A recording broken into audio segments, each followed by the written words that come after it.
नमस्कार दर्शकों, मैं हूं ऐश्वर्या कपूर और आप देख रहे हैं मेरे साथ पूछता है भारत का ये स्पेशल अमेरिका एडिशन। मैं इस समय खड़ा हूं वॉशिंगटन डीसी में और मेरे पीछे है अमेरिका के राष्ट्रपति का घर, व्हाइट हाउस। जी हां, यही जहां पे कल हमने आपको अंदर की तस्वीरें, ओवल हाउस की तस्वीरें, जहां पे हमने कल प्रधानमंत्री मोदी और राष्ट्रपति बाइडेन का जो बायलैटरल था उसकी तस्वीरें अंदर से दिखाई थी, ओवल हाउस के अंदर से दिखाई थी। और कल इसी व्हाइट हाउस में अभूतपूर्व वेलकम हुआ था, अनप्रेसिडेंटेड वेलकम जिसे कहते हैं। प्रधानमंत्री नरेंद्र मोदी का 5 से 6 हजार लोग अंदर इस व्हाइट हाउस के नॉर्थ लॉन्स में मौजूद थे। हमने जब अमेरिकन हिस्टोरियन से पूछा दर्शकों, तो आप भौचक्के हो जाएंगे, आप परेशान हो जाएंगे कि पहली बार हुआ है अमेरिका के इतिहास में कि किसी पॉलिटिकल लीडर के लिए, किसी हेड ऑफ स्टेट के लिए, किसी प्रधानमंत्री के लिए, किसी राष्ट्रपति के लिए इन्हीं व्हाइट हाउस के दरवाजे खोल दिए गए हों और इंडियन कम्युनिटी के 6000 लोग अंदर थे। मानो छोटी मोटी रैली हो गई हो प्रधानमंत्री नरेंद्र मोदी की व्हाइट हाउस के लॉन्च पे, और ऐसा ही लग रहा था, ऐसा ही माहौल था कि ये कोई रैली चल रही है। प्रधानमंत्री मोदी ने कल उस अभूतपूर्व वेलकम के बाद धन्यवाद किया राष्ट्रपति बाइडेन का और धन्यवाद किया उन लाखों इंडो अमेरिकन का जिन्होंने भारत और अमेरिका के बीच इस रिलेशन को और मजबूत किया है। हमने देखा था न्यूयॉर्क में सॉफ्ट डिप्लोमेसी, अभूतपूर्व सॉफ्ट डिप्लोमेसी के द्वारा किस तरह से 180 देशों को एक साथ लाके योगा किया, एक मैसेज दिया, शांति का मैसेज दिया। वहां से भी व्हाइट हाउस में अभूतपूर्व वेलकम के बाद जब कांग्रेस के जॉइंट हाउस को संबोधित किया प्रधानमंत्री नरेंद्र मोदी ने, तो शुरुआत की एआई से। एआई आजकल हर बच्चे को पता है, हर युवा को पता है, आर्टिफिशियल इंटेलिजेंस के नाम से जानी जाती है। लेकिन उन्होंने कहा एक और एआई है, अमेरिका और इंडिया। तालियों की गड़गड़ाहट से कांग्रेस गूंज उठी। उन्होंने कहा अमेरिका और इंडिया का ये जो रिलेशन है, अगर ये एक हो गया तो दुनिया देखेगी। उन्होंने ये भी कहा कि आज का समय डिप्लोमेसी और डायलॉग का है, जंग की जगह नहीं है आज के इस संसार में। साफ कहा प्रधानमंत्री मोदी ने, पीस का संदेश देते हुए, शांति का संदेश देते हुए प्रधानमंत्री मोदी ने यह भी साफ तौर पे कहा कि भारत और अमेरिका के बीच जो रिलेशन है उसको एक अलग स्तर पे ले जाने का अब समय आ गया है। उन्होंने कहा कि अगर कोई समझता है हम किसी की जगह लेना चाहते हैं, नहीं, भारत की हमेशा एक अपनी जगह है। लेकिन हां, आज भारत की फॉरेन पॉलिसी इतनी सशक्त है कि हम वॉशिंगटन से भी, मॉस्को से भी और बीजिंग से भी, तीनों से अलग अलग तरीके से डील कर सकते हैं। लेकिन एक चीज जो फॉरेन पॉलिसी में कॉमन है वो है भारत का फायदा, भारतीयों का फायदा। तो चाहे वो वॉशिंगटन डीसी में जहां पे प्रधानमंत्री मोदी अपनी पहली स्टेट विजिट पे है, या फिर मॉस्को के साथ हो जिससे भारत आज भी सबसे ज्यादा क्रूड ऑयल इंपोर्ट करता है। दर्शकों, यह अभूतपूर्व है। कल जब ज्वाइंट प्रेस कॉन्फ्रेंस में प्रधानमंत्री मोदी और राष्ट्रपति बाइडेन आए, राष्ट्रीय सुरक्षा सलाहकार अजीत डोवाल और एस जयशंकर वहां मौजूद थे। कई लोगों ने वहां पे कोशिश की पूछने की और भारत को एक बार फिर डेमोक्रेसी पे सवालिया निशान लगाने की, लेकिन जो जवाब हमारे प्रधानमंत्री ने दिया, कांग्रेस, मैं आपको समझा रहा हूं, इसी व्हाइट हाउस के ईस्ट रूम से वो पूरी दुनिया ने सुना कि भारत के डीएनए में है डेमोक्रेसी।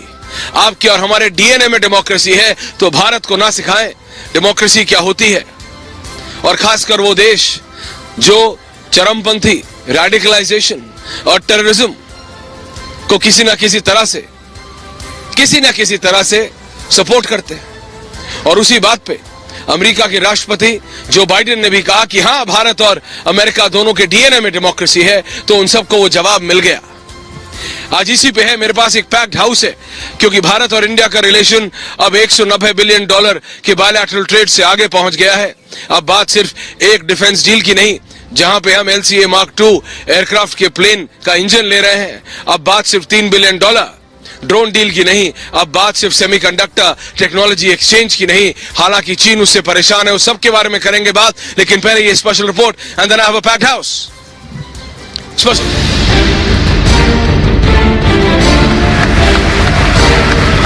हमारी मजबूत स्ट्रेटेजिक पार्टनरशिप डेमोक्रेसी की ताकत का स्पष्ट प्रमाण है। भारत और अमेरिका की साझेदारी के लिए Even sky is not the limit. प्रधानमंत्री नरेंद्र मोदी ने पहली अमेरिकी स्टेट विजिट पर दिखा दिया है कि भारत और अमेरिका न सिर्फ अच्छे दोस्त हैं, बल्कि एक दूसरे के रक्षा, कारोबार और टेक्नोलॉजी सहित अन्य क्षेत्र में करीबी सहयोगी भी। आज अमेरिका भारत का मुरीद है और चीन पाक से असहज महसूस कर रहा है। ये सब कुछ मुमकिन हुआ है तो सिर्फ और सिर्फ प्रधानमंत्री नरेंद्र मोदी के कुशल नेतृत्व की बदौलत। पीएम मोदी के नेतृत्व में न केवल अमेरिका से अच्छे रिश्ते कायम हुए, बल्कि अमेरिका भारत के साथ अपनी कीमती टेक्नोलॉजी भी साझा करने को तैयार है। पुराने समय के बायर सेलर्स रिलेशनशिप पीछे छोड़कर आज हम ट्रांसफर ऑफ टेक्नोलॉजी, को डेवलपमेंट और को प्रोडक्शन की तरफ बढ़ चुके हैं। प्रधानमंत्री मोदी के नेतृत्व में भारत के बढ़ते नाम से विपक्ष परेशान हो गया है। आगामी लोकसभा चुनाव में मोदी से मुकाबले के लिए विपक्षी दल एकजुट होने की कोशिश कर रहे हैं। यही वजह है कि आज पटना में 16 विपक्षी दलों की बैठक हुई। बैठक से आई तस्वीरों पर नजर डालें तो विपक्षी दल एक मंच पर तो दिखे, लेकिन उनके बीच आपसी महत्वाकांक्षा की कड़वाहट साफ दिखी। हालांकि इसके बावजूद विपक्ष एकजुटता के कसीदे पढ़ते रहा। काफी अच्छी मुलाकात हुई है और एक साथ चलने की सहमति हुई है। सब लोगों ने माना है कि हम लोग मिलकर के चलेंगे और देश के हित में है। हम लोग एक है, ये दूसरी बात है, हम लोग एक साथ में लड़ेंगे। The history should be change and we want history should be saved from Bihar. Patna में विपक्ष की बैठक पर बीजेपी ने भी करारा हमला बोला। बीजेपी नेताओं ने कहा कि विपक्ष सिर्फ मोदी को हराने के सपने देखता है, लेकिन उनके पास कोई मुद्दा नहीं है। यही वजह है कि अगर विपक्ष एकजुट हो भी जाए तो भी वो मोदी से मुकाबला नहीं कर सकते। भी हाथ मिला लो, आपकी एकता कभी संभव नहीं है, और हो भी गई तो कितने भी इकट्ठा होकर जनता के सामने आ जाइए। 2024 में 300 से ज्यादा सीटों के साथ नरेंद्र मोदी जी का प्रधानमंत्री बनना तय है।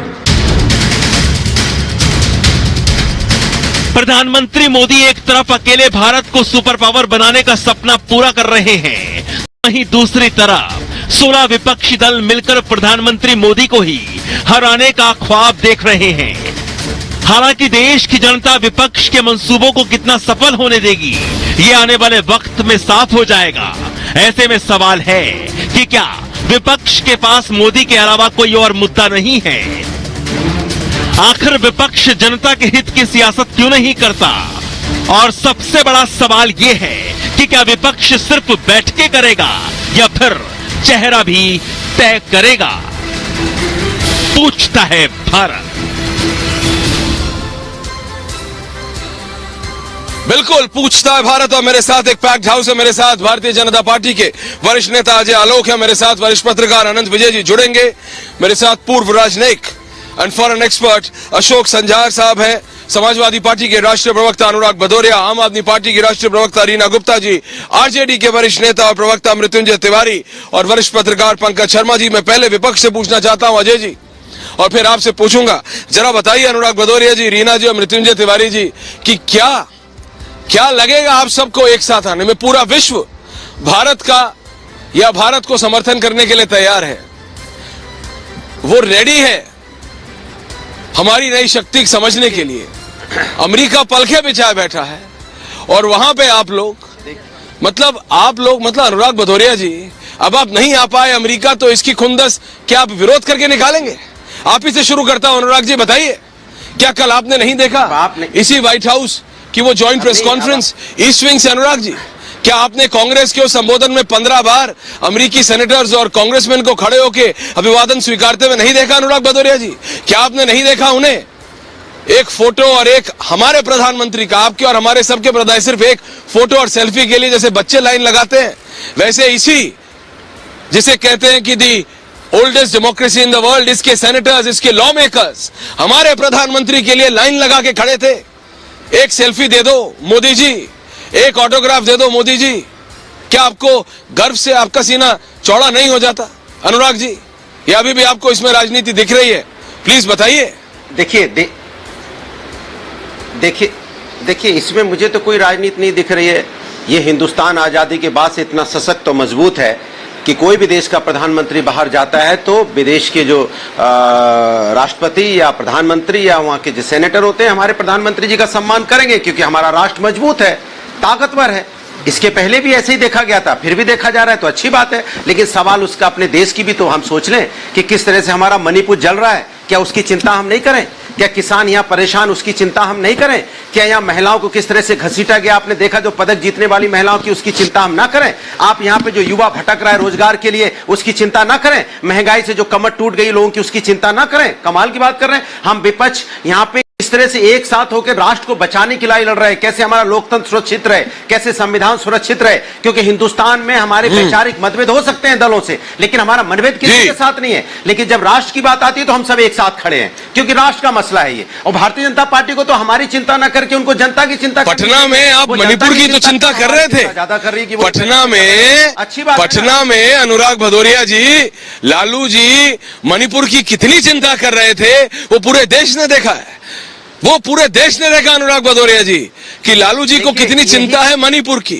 विपक्ष किस लिए पटना में मिला ये आप भी जानते हैं और मैं भी। खासियत है। बट जैसा मैं आपसे बोल रहा हूं, सुन तो लीजिए, एक समय आता है कुछ चीजें होती हैं जो पार्टीशन पॉलिटिक्स से ऊपर होती हैं। यहां भी दो दल हैं और ये रीना गुप्ता जी आप भी जानती हैं, रिपब्लिकन्स एंड डेमोक्रेट्स। कल आप मुझे यही बता रही थी कि ऐश्वर्या मेरा भी ऑफिस सुन लीजिए, यही व्हाइट हाउस के नॉर्थ वेस्ट सड़क के आसपास है। मैंने आपसे नहीं अनुराग जी वापस आऊंगा, अनुराग जी वापस आऊंगा ओपनिंग कमेंट से।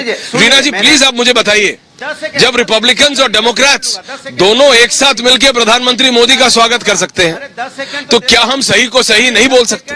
क्या हम ये नहीं मान सकते कि आज भारत की फॉरेन पॉलिसी इतनी सशक्त है कि हम मॉस्को और वॉशिंगटन दोनों को साथ में रख के और भारत के फायदे के लिए हम डील कर रहे हैं? रीना गुप्ता जी, क्या भारत का विपक्ष इतना कमजोर है? मैं नहीं मानता है। रीना जी प्लीज बताइए। ऐश्वर्या जी, एक बात के लिए तो मैं अमेरिका के प्रेसिडेंट का शुक्रिया देना चाहूंगी कि एटलीस्ट वहां जाके हमारे प्रधानमंत्री ने अपने कार्यकाल की पहली प्रेस कॉन्फ्रेंस, 9 साल में पहली प्रेस कॉन्फ्रेंस तो कम से कम उन्होंने करी। लेकिन हमने देखा कि जब मीडिया आप आम कैसे खाते हैं, आप कितना सोते हैं, उसके अलावा कुछ सवाल पूछती है तो फिर से प्रधानमंत्री जी का गला वहां पे भी सूख गया। दूसरी बात, आपने शायद ना देखा हो, लेकिन 75 सेनेटर्स और कांग्रेस पर्सन्स ने एक चिट्ठी लिखी कि कैसे भारत में लोकतंत्र का गला घोटा जा रहा है, कैसे भारत में जो अल्पसंख्यक समुदाय के लोग हैं उनको सरकार परेशान कर रही है। ये चिट्ठी भी हुई और प्रधानमंत्री जी के पुराने दोस्त बराक ओबामा ने भी क्या क्या बोला, तो ये सारी बातें हमने देखी। लेकिन एक बात तो है कि जो प्रधानमंत्री मेक इन इंडिया करते रहते थे ऐश्वर्या जी, वो क्यों $3 बिलियन का ठेका उन्होंने अमेरिका को दे दिया? इतना खर्चा किया इस प्रधानमंत्री जी की। मैंने आपको कल भी बताया था रीना जी, मैंने आपको कल भी बताया था, आपको 3 बिलियन डॉलर भारत के लिए बड़ा लग रहा है क्या? सिर्फ बायलैटरल 190 बिलियन डॉलर का है। मुझे पता है रीना जी, और यही मैं सोच रहा था कि शायद आप तो समझेगी, भारत के विपक्ष से बर्दाश्त नहीं होता जब प्रधानमंत्री नरेंद्र मोदी को इतनी, और वो आप समझती हैं वो इज्जत प्रधानमंत्री नरेंद्र मोदी को है, सिर्फ वो सारे भारतीयों की इज्जत है। आप तो यहाँ रही हैं, आपने यहाँ काम किया रीना जी, जैसा कि आप मुझे बता रहे थे। क्या आपको नहीं लगता कि यहाँ पे मौजूद लाखों इंडो अमेरिकन के लिए कल गर्व की बात थी? अमेरिका के इतिहास में रीना जी पहली बार कल व्हाइट हाउस के दरवाजे खोल दिए गए थे। इसी व्हाइट हाउस के जरा दिखा दीजिए जरा बच्ची, जरा जूम इन कर। मैं गलत कह रहा हूं क्या रीना जी? तो बताइए, कभी आपने देखा है व्हाइट हाउस के दरवाजे किसी भी कम्युनिटी के लिए इस तरह खोल दिए गए हो? वो इसलिए है क्योंकि भारत सशक्त है। अनुराग भदौरिया जी बिल्कुल ठीक कह रहे हैं आप, लेकिन इसलिए भी है क्योंकि अब वो जानते हैं कि भारत के साथ अगर वो डील करना चाहते हैं, अगर वो चाहते हैं कि इंश्योरेंस सेक्टर भारत खोले, अगर वो चाहते हैं कि सेमीकंडक्टर में स्ट्रेटेजिक टेक्नोलॉजी ट्रांसफर हो, तो भारत वो तभी करेगा जहां भारत का इंटरेस्ट हो। रीना जी, आप तीसरी बार कह रही है 3 बिलियन 190 बिलियन डॉलर का बायलैटरल है। अजय जी, आ रहा हूं आपके पास जवाब के लिए, लेकिन मृत्युंजय तिवारी जी, कल किसको कितनी चिंता थी जब आप सब पटना में बैठे, तो किसको कितनी चिंता थी देश की, वो तो दिख रहा था लालू जी को। लालू जी की बात तो सबने सुनी, उनको देश बचाना है कि परिवार बचा, वो तो सब देख रहे हैं। तिवारी जी बताइए, आपको भी दिक्कत है प्रधानमंत्री मोदी के इस भव्य स्वागत से?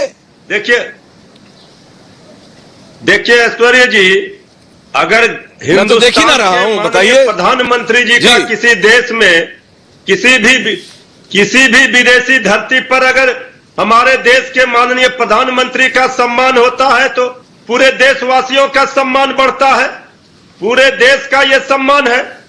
लेकिन आदरणीय प्रधानमंत्री जी ने तो पिछले 9 वर्षों में इस तरह से सिर्फ भाषण उन्होंने दे दिए 1 घंटे 1.5 घंटे, लेकिन जो भाषण वो देते हैं उनको ये ख्याल नहीं रहता है कि देश की जनता का थाली खाली है। ये देश भाषण से नहीं राशन से चलता है। विदेशों में जाकर के जो आदरणीय प्रधानमंत्री जी बोलते हैं, पूरे देशवासियों को गर्व है, लेकिन देश की जनता जब हमारी भूखी है, कल तो चीन को, इसके पहले भी चीन के राष्ट्रपति को झूला झुलाया था आदरणीय प्रधानमंत्री जी ने, और आज चीन जो है हमारे ही जमीन पर कब्जा कर लिया है। नमस्ते ट्रंप भी सबने देखा था। ये सब तो आदरणीय प्रधानमंत्री जी करते हैं, इस पर कोई आपत्ति नहीं, लेकिन मणिपुर जल रहा है, देश का गरीब किसान, नौजवान, पहलवान सब परेशान है। इस पर तो आदरणीय प्रधानमंत्री जी को चिंता करनी चाहिए। अच्छा, इसके पहले भी 60-65 वर्षों तक जितने प्रधानमंत्री हुए सब लोग विदेश में गए, सब लोगों ने देश का मान सम्मान बढ़ाया। नहीं, विदेश बहुत लोग जाते हैं। अजय आलोक जी, अभी भी थोड़ी देर पहले विदेश से कोई आया है जो पटना में मौजूद था और बहुत खिलखिला रहे थे। तो नेता तो भारत के विदेश बहुत जाते हैं, कोई अकाउंट खोलने जाते हैं, कोई घूमने जाते हैं, कोई भारत की बुराई करने जाते हैं, तो विदेश तो बहुत नेता जाते हैं। मृत्युंजय तिवारी जी, ये आपसे बेहतर कौन जानता होगा। लेकिन अजय आलोक जी, मैं चाहता हूं जरा आप अनुराग जी, रीना जी और मृत्युंजय तिवारी जी का जरा एक साथ जवाब दे दें। अजय आलोक जी वरिष्ठ नेता भारतीय जनता पार्टी के, फिर बाकियों के पास आ रहा हूं। अजय जी, देखिए ऐश्वर्या जी, डाह का कोई इलाज नहीं होता है, कुंठा का कोई इलाज नहीं है, हताशा और निराशा का कोई इलाज नहीं है। ये लोग लाइलाज हो चुके हैं। प्रधानमंत्री जी पूरे विश्व को गाइड कर सकते हैं, अमेरिका को गाइड कर सकते हैं, भारत को गाइड कर सकते हैं, नेतृत्व कर सकते हैं, लेकिन इनको गाइड करना प्रभु राम के भी बस की बात नहीं है। ये लोग बियॉन्ड गाइडेंस हैं तीनों को। ये जो तीनों बैठ रहे हैं बियॉन्ड गाइडेंस। पूरी दुनिया, पूरे भारत का मान बढ़ा जब अमेरिका जैसा देश आज भारत के साथ स्ट्रेटेजिक पार्टनरशिप करने को तैयार है। एक-एक करके रीना जी, आपके बीच में कोई नहीं बोला था जवाब ज्ञान। Please, thank you. हाँ, एक-एक करके। आपके बीच में मैंने नहीं बोला था जवाब। Reena ji please don't do this. Reena ji, आप जानती है जब आपने बोला मैंने किसी को नहीं रोका। बार ये ऐसा हुआ है। हाँ, थैंक यू अजय जी, बात पूरी कीजिए प्लीज। पहली बार भारत के अनुराग जी, जब आप बोलते हैं तो भी टोकना पड़ता है, टोकता हूं क्या? प्लीज ऐसा मत करिए। ज्वाइंट कांग्रेस, नहीं, हम नहीं चाहते थे टोकना, लेकिन वो ऐसी बातें करने लगते हैं, वो राष्ट्र की बात न करके अंतर्राष्ट्रीय बातें करने लग जाते हैं। एड्रेस किया। अरे यार, हम लोग को तो हमारी परेशानी। Anurag ji, audio down please. Thank you. एक मिनट में Anurag ji please don't do this. पहले प्रधानमंत्री की तो बात बता लूं जिसमें देश इंटरेस्टेड है। आप लोग से बहस में देश इंटरेस्टेड नहीं होता है। भारत को क्या क्या स्ट्रेटेजिक एडवांटेज मिलेंगे? फर्स्ट टाइम नाटो देश के अलावा अमेरिका ने हथियार देना कबूल किया। एक स्ट्रेटेजिक ट्रांसफर ऑफ टेक्नोलॉजी होगी जो आज तक अमेरिका कभी नहीं करता था, आज वो करने को तैयार है। सेमीकंडक्टर, जिसकी आज हर जगह जरूरत है, चाहे वो ट्रेन हो, चाहे गाड़ी हो, चाहे मोबाइल हो, सेमीकंडक्टर का आज हमारे साथ ऐतिहासिक डील हुआ है जिसके कारण हमारी तमाम इंडस्ट्रीज को लाभ होगा। टेलीकम्युनिकेशन में ज्वाइंट वेंचर 5G के आगे बढ़ के दोनों देश तैयार हो गए हैं काम करने के लिए।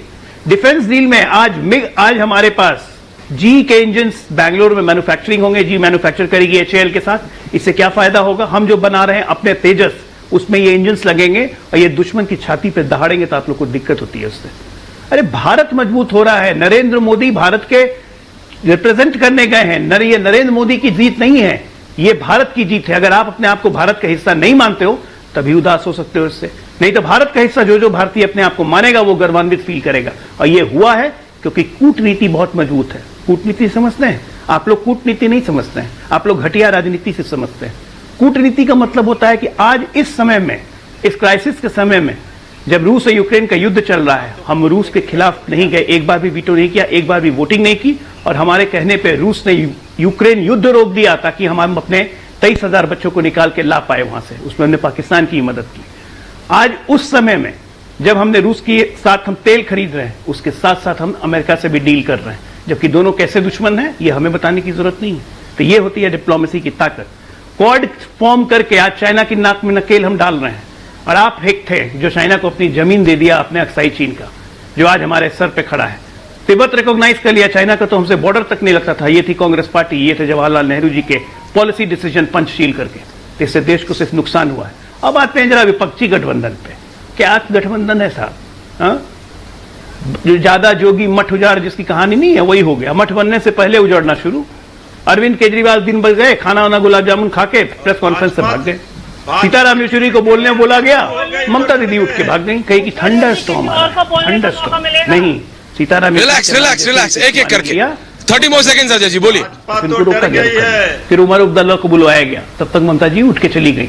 ये तो हाल है। जाते के साथ अधीर रंजन चौधरी का बयान आता है ममता जी के पार्टी में, क्या अच्छे अच्छे बयान निकले। आम आदमी पार्टी के सारे प्रवक्ता दिल्ली में तैयार हो गए, कांग्रेस को कोसना शुरू कर दिया कि अध्यादेश में स्टैंड क्लियर करो, डेमोक्रेसी कैसे बचाओगे।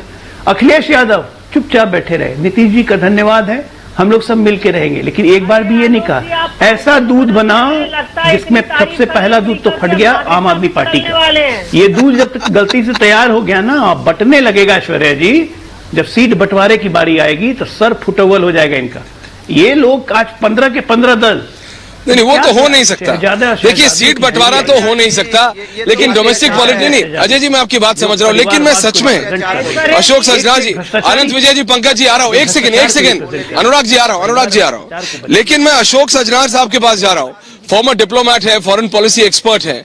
अशोक जी मैं आपसे समझना चाह रहा हूँ, ना बीजेपी से, ना एसपी से, ना कांग्रेस से, आप मुझे बताइए क्या ये एक सशक्त देश की निशानी नहीं है कि आज जो हमेशा कहा जाता था कि भारत या तो वॉशिंगटन के पास हो सकता है या भारत मॉस्को से क्लोज हो सकता है। अगर आज भारत मॉस्को से सबसे ज्यादा क्रूड ऑयल इंपोर्ट करता है और वहीं दूसरी तरफ इस व्हाइट हाउस के दरवाजे भारत के प्रधानमंत्री के लिए खोल दिए जाते हैं, तो क्या is it not a sign of a strong foreign policy? Ashok साहब जी मैं समझता हूं बिल्कुल बहुत ही स्ट्रांग फॉरेन पॉलिसी है। हमने अपनी स्ट्रेटेजिक ऑटोनॉमी को बिल्कुल बरकरार रखा है और हमने अपने जो राष्ट्रीय हित हैं उनको सामने रखकर हमने जो भी अपनी नीति बनाई है। रूस के साथ हमारे बहुत ही पुराने संबंध हैं, हमारा स्पेशल प्रिविलेज स्ट्रेटेजिक पार्टनरशिप है। हमारा पहले तो करीब 80% से ज्यादा उनके ऊपर निर्भरता थी। अपने जो जंगी सामान आता था, जो कुछ भी हमारा आर्म्स एम्युनिशन इक्विपमेंट आता था, अब पिछले 15 साल से हमने डाइवर्सिफाई करना शुरू कर दिया है और अब उनके ऊपर जो हमारी निर्भरता है वो काफी कम हो गई है। और इन पिछले 8-10 साल में अमेरिका, क्योंकि जो टेक्नोलॉजी अमेरिका के पास है वो और किसी देश के पास नहीं है, तो अमेरिका से जो हम टेक्नोलॉजी ले रहे हैं, जो उनसे हम अस्त्र ले रहे हैं, अभी पिछले हाल में हमने जो चुनीक हेलीकॉप्टर लिए हैं, अपाचे हेलीकॉप्टर लिए हैं, उनसे ड्रोन्स लिए हैं, सर्वेलेंस ड्रोन्स लिए हैं, उसने हमको बहुत स्ट्रेंथन किया है चीन के साथ मुकाबला करने में। देखिए जो लद्दाख में हुआ है, जो अरुणाचल प्रदेश में चीन वहां पर आया, तो वो हम जो अमेरिका से हमने ये अस्त्र लिए हैं उसका हम सहारा लेकर उनको पीछे खदेड़ पाए हैं। वहां पर हम उनका बिल्कुल आईबॉल टू आईबॉल कॉन्फ्रंटेशन उनके साथ हो रहा है, वहां पर हम डटे हुए हैं। देखिए एक कमेंट ऐश्वर्या जी आपके इसमें प्रोग्राम में किया गया था, वो $3 बिलियन का। $3 बिलियन ऐसे तो नहीं दिया जा रहा है, अपने को हमको सशक्त देने के लिए, करने के लिए दिया जा रहा है। वो जो हो रहा है प्रीडेटर ड्रोन्स, हम बहुत सालों से मांगते रहे हैं अमेरिका से, जो हमको केवल सर्वेलेंस नहीं चाहिए, हमको जो उनके ऊपर हमला कर सके वैसे ड्रोन्स चाहिए। And it's after a long time जो क्योंकि दोनों दैट्स द पॉइंट। अब मैं क्या जरा रीना गुप्ता जी से पूछूं कि रीना गुप्ता जी, आप $3 बिलियन तो कह रही है, लेकिन क्या आप समझती हैं कि प्रेडेटर ड्रोन होते क्या है? मुझे भी नहीं पता था, मुझे पढ़ना पड़ा। लेकिन रीना गुप्ता जी, बिना पढ़े बिना समझे अगर सिर्फ हमारा विपक्ष सिर्फ मतलब आप अगर सिर्फ अपोज करने के लिए अपोज करेंगी तो कैसे चलेगा? प्रेडेटर ड्रोन्स आप सोचिए, एक तरफ पाकिस्तान है, दूसरी तरफ चाइना है। प्रेडेटर ड्रोन्स अगर भारत ले रहा है तो आप कह रही 3 बिलियन 3 बिलियन 3 बिलियन किस लिए रीना जी? पंकज जी आ रहा हूं उसके बाद। ऐश्वर्या जी, हमारे भारत में एक से एक बढ़िया साइंटिस्ट है। Yes ma'am. एक से एक बढ़िया हमारे भारत में एक से एक स्मार्ट लोग हैं। इस देश में मोदी जी ने माहौल इतना खराब करा हुआ है कि वो सारे तो क्या आप कह रही only me and Reena Gupta for a second? अरे बोलने दीजिए। मी वर्सेस रीना गुप्ता। नहीं तो रीना गुप्ता जी, आप मेरे को क्या कह रही हैं? नहीं तो आप क्या कह रही है? मैं सिर्फ आपसे ये पूछ रहा हूं, मैं आपको आप कह रही हैं कि भारत को कहीं से भी नहीं, आप ही बोलिएगा, सिर्फ सवाल कर रहा हूं, आप ही जवाब देंगे, कोई नहीं देगा। क्या आप ये कह रहे हैं कि भारत को कहीं से भी किसी भी देश से कटिंग एज मिलिट्री टेक्नोलॉजी नहीं लेनी चाहिए? क्या आप नहीं जानती रीना गुप्ता जी, क्या आम आदमी पार्टी को यह नहीं पता कि भारत आज भी रशिया का 65% cutting edge military technology export Bharat को होता है? सारी चीज भारत में डिफेंस की नहीं बनती है, ये आप जानती हैं। और कई चीजें ऐसी हैं जो सिर्फ भारत में बनती है और भारत एक्सपोर्ट करता है। तो ये कोई ऐसी चीज नहीं है कि ये आपको ना पता हो, कि मुझे ना पता हो, कि बीजेपी को, कांग्रेस को, कि या फिर अखिलेश यादव जी को नहीं पता हो। सबको पता है रीना जी। अगर वो भारत के लिए अच्छा है इसीलिए भारत इंपोर्ट कर रहा है, प्लीज जवाब दीजिए। एवरीवन ऑन है जी, बताइए जी, प्लीज बताइए, प्लीज आंसर। जी, हम पिछले 9 साल से सुनते आ रहे हैं कि भारत में ये होने जा रहा है, भारत में वो होने जा रहा है, भारत में फराला होने जाना है, मेक इन इंडिया होने जा रहा है। तो ऐसा क्यों है कि आज की तारीख में हम ये सारी चीजें अपने देश में क्यों नहीं बना रहे? अपने देश में बनाएंगे तो रोजगार होंगे। आप अमेरिका की किसी भी कंपनी में जाके देखिए, आप नासा में जाके देखिए, उसमें 40 से 50% भारतीय लोग हैं। विदेश की बड़ी बड़ी कंपनियों में जाके देखिए, इतने सारे भारतीय लोग हैं। हमने क्यों मेक इन इंडिया बढ़िया नहीं किया कि वो सारे भारत के लोग वापस भारत में आए और ये सारी चीजें हम भारत में बनाएं? यही तो आत्मनिर्भर भारत था जो 9 साल से आप गाते आ रहे हैं और हम सुनते आ रहे हैं। आत्मनिर्भर भारत। हाँ, और अब मैं अगर आपसे ये बोलूं, क्योंकि ये डिबेट पूरी फिर आपके और मेरे बीच में हो जाएगी रीना जी, क्या आप समझते हैं कि स्ट्रेटेजिक टेक्नोलॉजी ट्रांसफर क्या होता है? आप समझती हैं रीना जी? आपको मालूम है कि अब ये जो आप $3 बिलियन की ड्रोन डील की बात कर रही है या फिर HAL के साथ मार्क 2 प्लेन के इंजन की बात कर रही है, इसमें 80% टेक्नोलॉजी ट्रांसफर भारत में होगा, मेंटेनेंस भारत के छोरों पे होगी। आप समझ रही हैं? अमेरिका पहली बार स्ट्रेटेजिक टेक्नोलॉजी ट्रांसफर करने के लिए तैयार हुआ है और ये भारत की फॉरेन पॉलिसी का ये एक उदाहरण है जो विपक्ष मानने को तैयार नहीं। लेकिन पंकज, अनुराग जी, मैं आ रहा हूं आपके पास, प्लीज परेशान मत होइए। अनंत विजय जी आ रहा हूं, लेकिन पंकज शर्मा और अनंत विजय जी, 10 सेकंड। पंकज शर्मा और अनंत विजय जी। पंकज जी, विपक्ष को नहीं 10 नहीं, मैं 1 मिनट दूंगा आपको। भदौरिया साहब प्लीज रिलैक्स, उसके बाद आपको मुझे पता है, जस्ट गिव मी 30 मोर सेकेंड्स। लेकिन प्लीज ये बताइए पंकज शर्मा जी, विपक्ष को तो राहुल गांधी की शादी की ज्यादा चिंता है देश से। पंकज जी, विपक्षी एकता के इतने गंभीर प्रयास हो रहे हैं, मजाकिया बात कर रहे हैं कि राहुल गांधी की शादी की चिंता है। ये कौन सी बात हुई? आज मैं कर रहा हूं, कौन सी बात? मैं कर रहा हूं, नहीं पंकज जी, मैं कर रहा हूं। आपने कहा मैं कर रहा हूं, मैं उस प्रेस कॉन्फ्रेंस में नहीं बैठा था Pankaj Sharma ji. I was not sitting in that press conference, it was your leaders. वो आपके नेता थे जो वहां बैठ के हंसी ठटोले कर रहे थे, मैं नहीं कर रहा था। आप भी नहीं थे वहां पंकज जी, कांग्रेस के नेता कर रहे थे। हाँ, ये आपको कर लेनी चाहिए, आपकी मम्मी और उसकी ये आपके नेता कर रहे थे, मैं नहीं कर रहा था। अगर आपको सीरियसली वो सारी बातें करनी है जो कि आप आगे डिबेट्स पे करते हैं और सारा विपक्ष करता है, तो क्या नहीं देखा पूरे देश ने कि क्या हो रहा था वहां प्रेस कॉन्फ्रेंस में? क्या नहीं देखा कि अरविंद केजरीवाल दिल्ली में कांग्रेस से कैसे अटैक कर रहे हैं? क्या नहीं देखा कि अखिलेश यादव वहां शांति से बैठे? क्या नहीं देखा कि कांग्रेस कैसे टीएमसी पे अटैक कर रही है? पंकज शर्मा जी, आप वरिष्ठ पत्रकार है सर, आप सब एनालाइज कर लेते हैं, लेकिन you are trying to defend the undefendable. That's my point Pankaj Sharma ji, please explain sir. Anant Vijay ji, जी, आपने आपने ये नहीं देखा कि विपक्ष के 16 राजनीतिक दल वहां इकट्ठे हुए।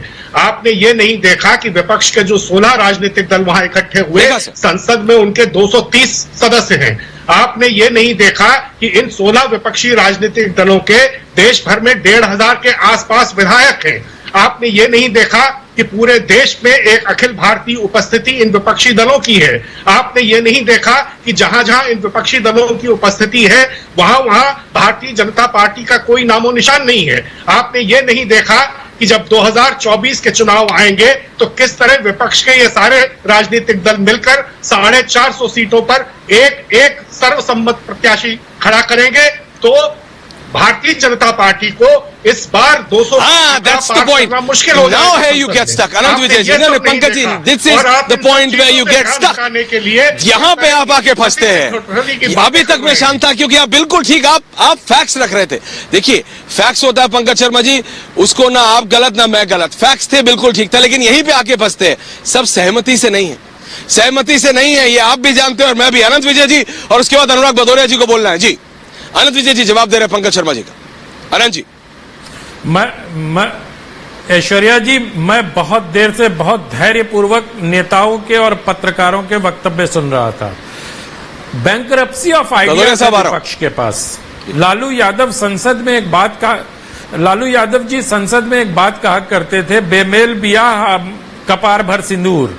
तो पटना में तो आज वही मिला। इतनी गंभीर बैठक, पंकज शर्मा को जाने क्या क्या दिखाई दे गया, किसी को दिखाई नहीं दे रहा। इतनी अगंभीर कोशिश, इतनी तो देवेगौड़ा और आईके गुजराल के पूछिए, आप पंकज जी से पूछिए। वहां बैठने के लिए देना नहीं चाहते। एक विषय तय हो गया कि एक विषय, अरे पंकज जी आप बोल रहे थे, मैं खामोश था। अपनी वरिष्ठता का सम्मान करिए, खुद करेंगे तो दूसरे भी आपका सम्मान करेंगे। Thank you. मैं सिर्फ ये कह रहा हूं कि ये बैठक सिर्फ ये तय करने के लिए हुई कि शिमला में इस तरह का कॉन्क्लेव कब होगा।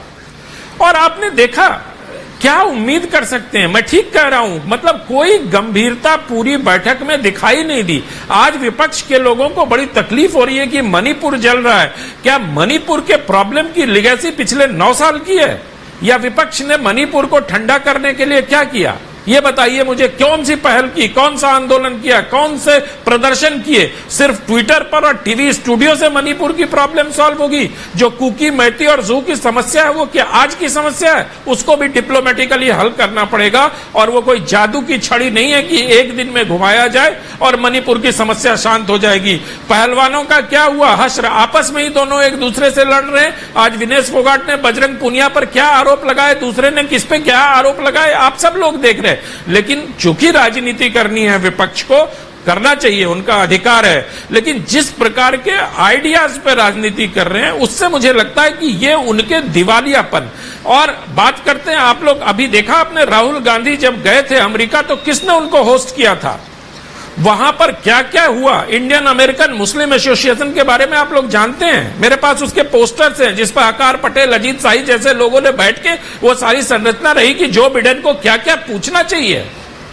ये सब हमारे देश के विपक्ष को नहीं दिखाई देता है। और सिर्फ ये दिखाई देता है कि बराक ओबामा ने ये कह दिया, प्रेस कॉन्फ्रेंस में पानी पी लिया प्रधानमंत्री ने। अरे पानी पीते हुए नेताओं के 2000 तस्वीरें हैं हमारे पास, हम 2000 तस्वीरें दिखा सकते हैं। लेकिन आपको वो नहीं दिखाई दिया कि कांग्रेस में मोदी के भारत माता की जय और वंदे मातरम के नारे लगे। ये क्या भारत 140 करोड़ भारतीयों के लिए गर्व की बात नहीं है? उस समय आपका गर्व से सर ऊंचा होना चाहिए। तो बराक ओबामा और प्रेस कॉन्फ्रेंस में एक घूंट पानी पी लेने पर आपका सर शर्म से झुक रहा है।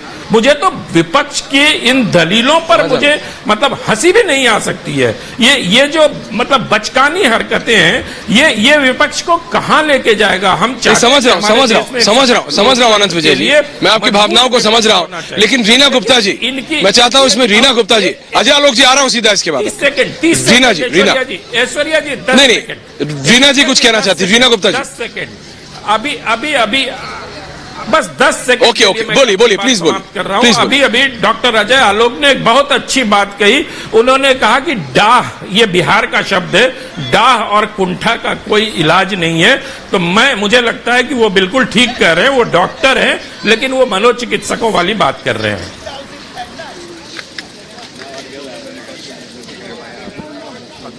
रीना गुप्ता जी जवाब दे रहे हैं। रीना जी, मैम आप कुछ कहना चाह रहे थे। आम आदमी पार्टी वरिष्ठ नेता रीना गुप्ता। ऐश्वर्या जी, हमें अमेरिका का स्ट्रेटेजिक यूज कहां करना चाहिए? चाइना ने जो हमारी जमीन पे कब्जा किया है, यूनाइटेड नेशंस में क्या अमेरिका इस मुद्दे को उठाएगा? क्या यूनाइटेड नेशंस में इंडिया को परमानेंट काउंसिल में सीट दिलवाएगा? ये सारी बातें जब होंगी तब हमारा जो है, हम हमारा गर्व से तब हम कह सकेंगे कि हाँ, अमेरिका ने इंडिया की स्ट्रेटेजिक मदद की।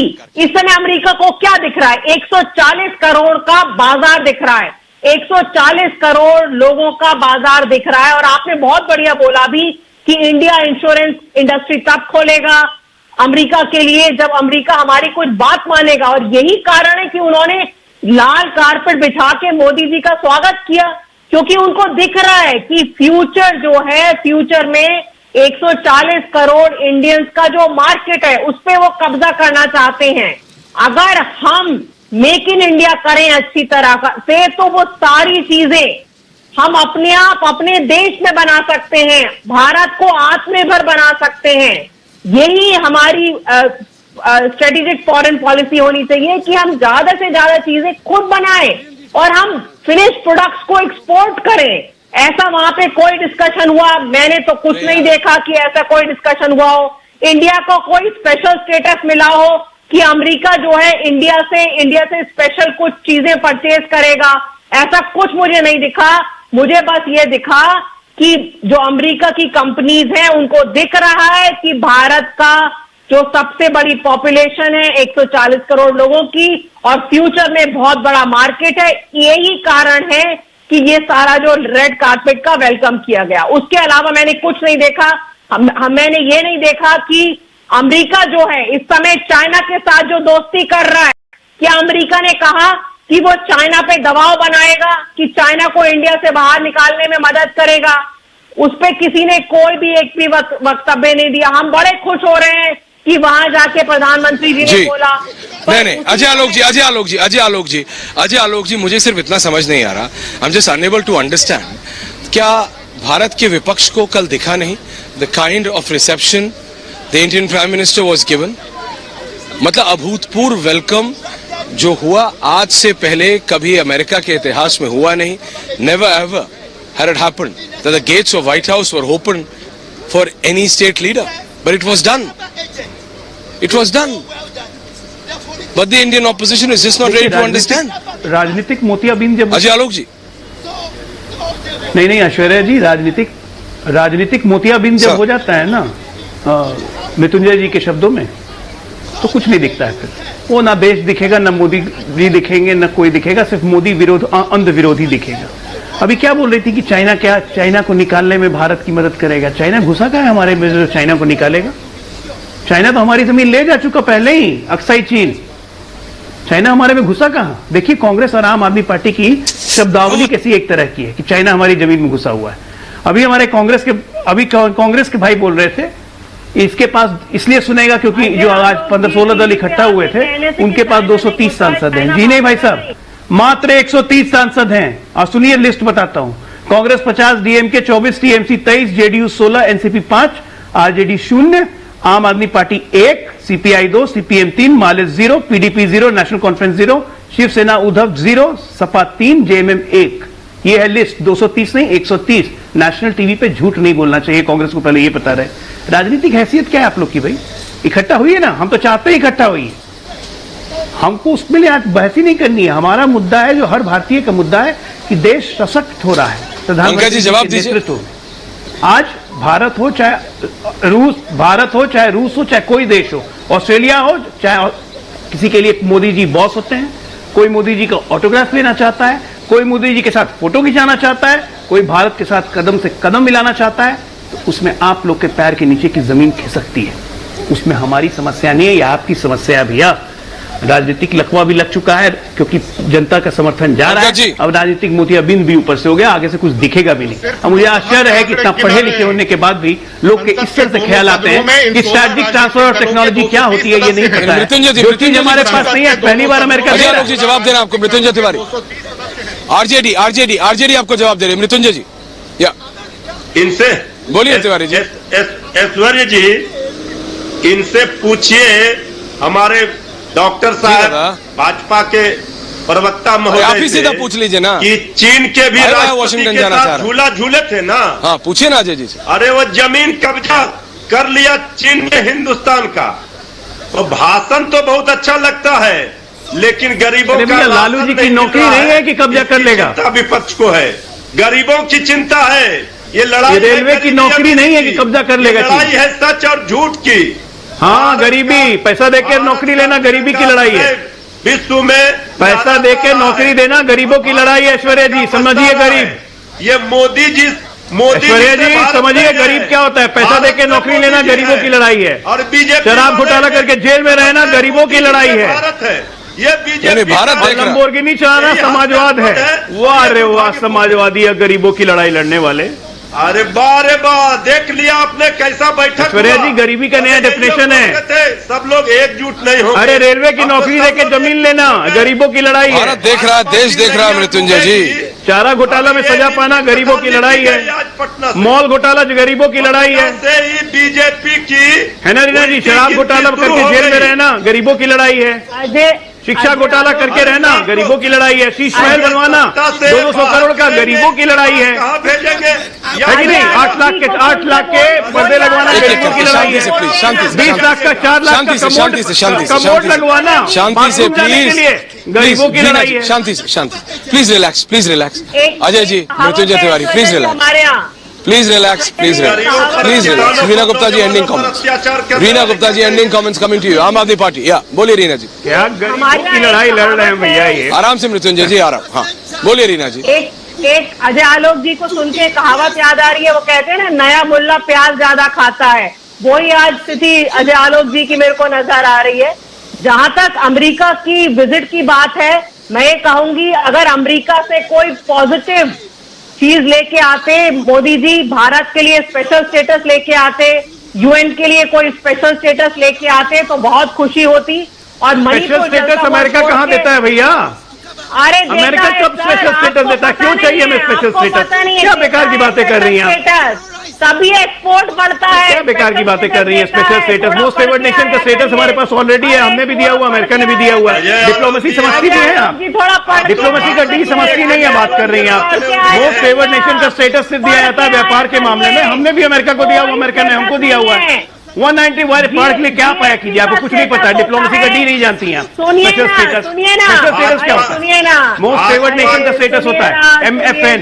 बीजेपी ने बिना मतलब की बात। ऐश्वर्या जी बेसिर पैर की डिबेट कर रही हैं लोग। जब एक्सपोर्ट कम, बेसिर पैर की डिबेट कर रही हैं। हाँ, मोदी जी को दिखाना चाहिए था जाके कि देखो हमारे प्रदेशों में विपक्ष कैसे कैसे शीश महल बनवाता है। वो मोदी जी ने नहीं किया, भाजपा का जो राहुल गांधी करते हैं। अरे ऐसे विपक्ष है, पाकिस्तान से जाके मदद मांगते हैं भाई कि मोदी जी को हटाने में हमारी मदद कीजिए। विदेशी मीडिया से जाके यूके और यूएस से मदद मांगते हैं कि भारत। अच्छा रिलैक्स।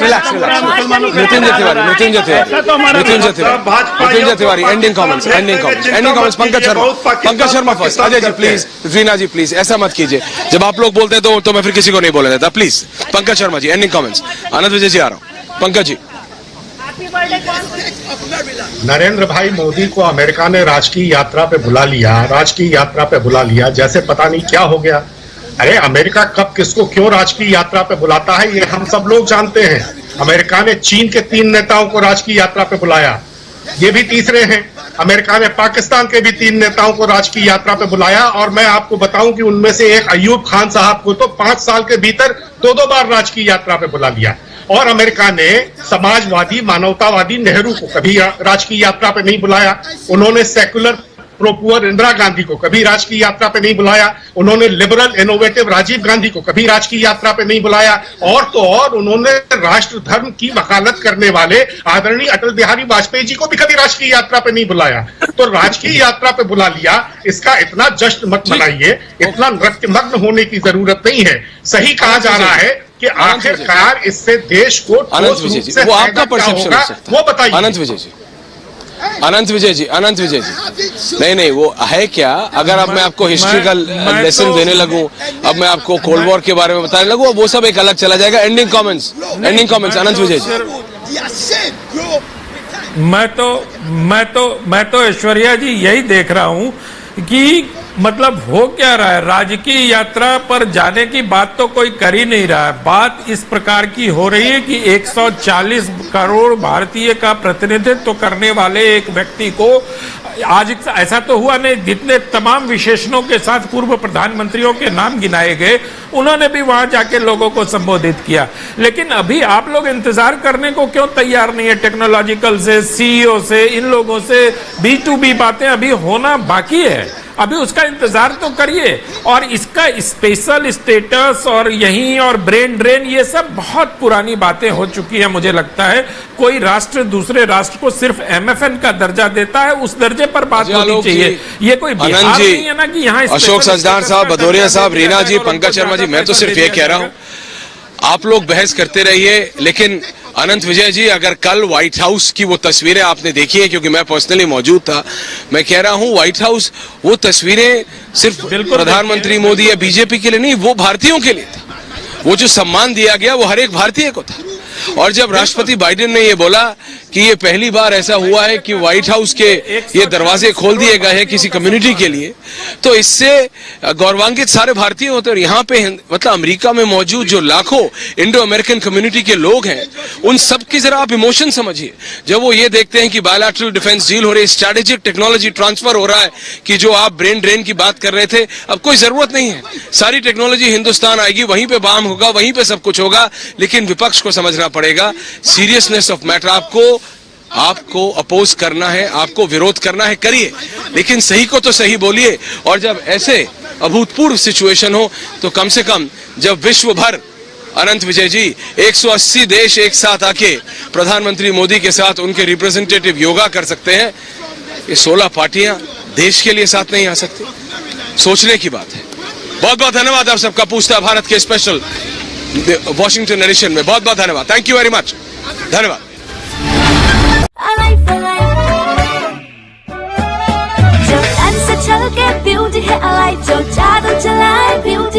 जब आप 80% नेचुरल इंग्रेडिएंट्स और ग्लिसरीन युक्त अलाइव साबुन से नहाएंगे तो आपकी खूबसूरती का असर दूसरों की आंखों में तो दिखेगा ही। अलाइव अब चलेगा